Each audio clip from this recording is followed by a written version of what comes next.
At any given time, as you work with Excel, you are working with a workbook. A workbook is a file is a workbook. The terms are interchangeable. Currently on the screen, we're seeing a workbook with the name Getting Started. Like all workbooks, it is comprised of one or more worksheets.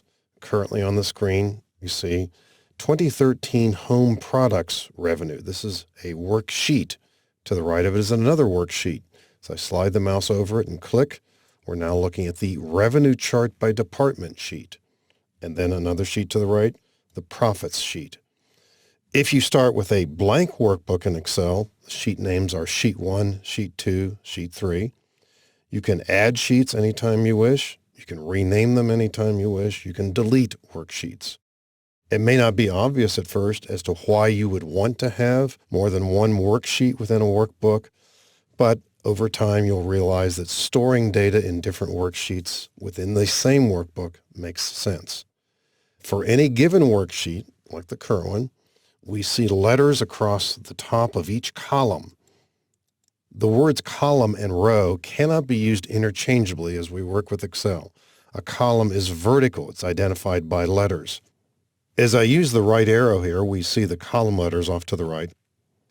As you would expect, that lettering scheme goes to the letter Z, then it starts over again with AA, AB, and so on.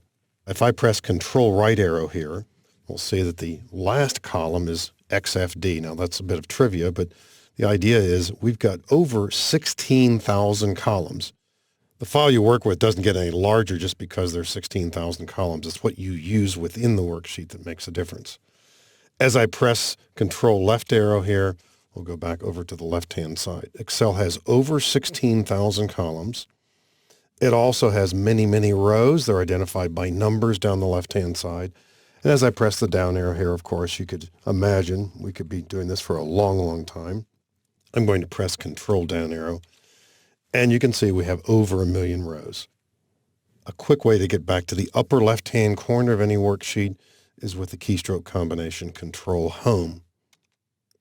Now, at any given time, as we perhaps use the arrow keys, or maybe we use a mouse to click on the intersection of a row and column, each one of these is called a cell. And so this particular cell right here is in column F. It's in row 5. Therefore, this cell is referred to as cell F5.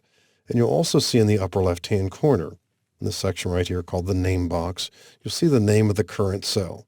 And as you work with Excel, it's just second nature to identify particular portions of the data by their locations, by their cell addresses. We're now in cell G5, now we're in cell G6. So as we work with a file, it's called a workbook, and our workbooks consist of one or more worksheets.